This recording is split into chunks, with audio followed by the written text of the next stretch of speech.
என்னது மலேசியால நியூசிலாந்து ஹைவேவா? அப்படி என்ன அன்பு கூட்டிட்டு போன இடம் தான் இந்த ஹைவே. இதுக்கு பேர் வந்து நியூசிலாந்து ஹைவே. ஸோ இது லைக் நியூசிலாந்து மாரியே இருக்கும். அதோட வியூ பார்த்தீங்கன்னாவே தெரியும்.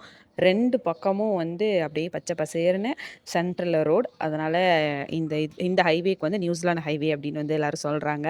ஸோ அங்க தான் வந்து எங்கள வந்து அன்பு வந்து கூட்டிட்டு போயிருந்தாரு. இப்படி தான் அவர் வொர்க்குக்கு போம்போது அந்த சைட்ல ஏதாவது ஒரு பிளேஸ் இருந்துச்சுன்னா எங்களையும் கூட்டு போயிருவாரு.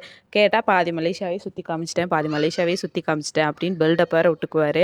இந்த மாரி தான் நாங்களும் நெறைய இடத்துக்குள்ள வந்து போய் விசிட் பண்றது. ஸோ இதுக்குன்னு தனியாலாம் போடுறதில்ல. லைக் இந்த மாதிரி அவர் போற இடத்துல ஏதாவது இருந்துச்சுன்னா எங்களையும் கூட்டிட்டு போவாரு. ஸோ மறக்காம இந்த வீடியோ ஃபுல்லா பாருங்க எப்படி இருக்குன்னு அழகா வியூ.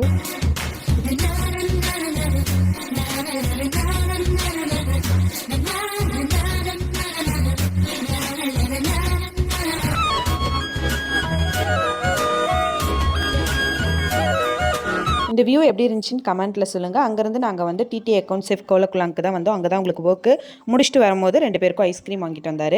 சாப்பிட்டுட்டு அடுத்து வந்து கிளம்பியாச்சு. பாப்பா வந்து தூங்கிட்டு இருந்தா. அப்படியே கொஞ்சம் ரிலாக்ஸாக பீஸ்ஃபுல்லாக வந்து எல்லாத்தையும் பார்த்துட்டு வந்தேன். எனக்கு ரொம்பவே வந்து நல்லா இருந்துச்சு. இந்த ஜர்னி பிடிச்சிருந்துச்சு. கொஞ்ச நேரத்துலேயே பாப்பாவும் எந்திரிச்சிட்டாங்க. அப்படியே நாங்கள் வந்து வீட்டுக்கு போயிட்டோம். ஸோ இதுதான் எங்களோட குட்டி ட்ரிப் வந்து போன வீக்கில்.